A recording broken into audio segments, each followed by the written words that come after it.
গোলাপ গাছের ট্রিটমেন্ট সবসময় আলাদা বা পরিচর্যা সবসময় অন্য গাছের থেকে একটু আলাদা হয়। তো তারই মধ্যে আজকে একটা ভিটামিন স্প্রে করবো। চলুন তাহলে ভিডিও শুরু করা যাক। একটা ভিটামিন স্প্রে করবো, সেটা আজকে আপনাদের করে দেখাবো। দেখুন এই ভিটামিনটা আমি আর কি স্প্রে করি ঠিক এই মোবাইলের টাইমে সূর্য ডোবার আগে, মিরাকুলান। তো এটাই আমি আজকে ইউজ করবো, সেটাই দেখাবো। আমি এখানে মোটামুটি আমার হ্যান্ড স্প্রে 3 লিটার জল, আমি এটা 3 ml দিয়ে দেবো আর দিয়ে স্প্রে করবো। এর সাথে দেবো স্টিকার। ঠিক আছে, আপনারা যে কোনো ধরনের স্টিকার নিতে পারেন। তো আমি এই স্টিকারটা ব্যবহার করি। চলুন তাহলে দেখানো যাক আপনাদের ঘরে, দেখাই একটু আপনাদের ঘরে। এখানে আমি 3 ml নিয়ে নিয়েছি।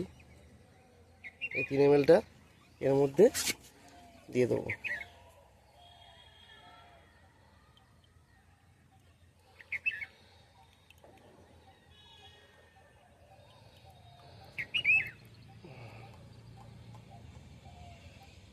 স্টিকার নিয়ে নিয়েছি, তো স্প্রে করব। তো স্প্রে ভিডিওটা একা বলে করতে পারছি না, তবুও আমি চেষ্টা করব দেখানোর।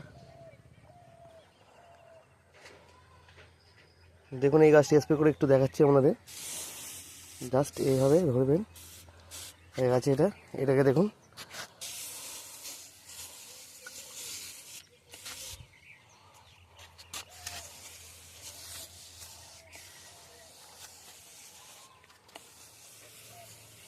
তো আজকে ভিডিওটা কেমন লাগলো অবশ্যই কমেন্ট করে জানাবেন। দেখা হবে কোনো next video. Tata, bye bye.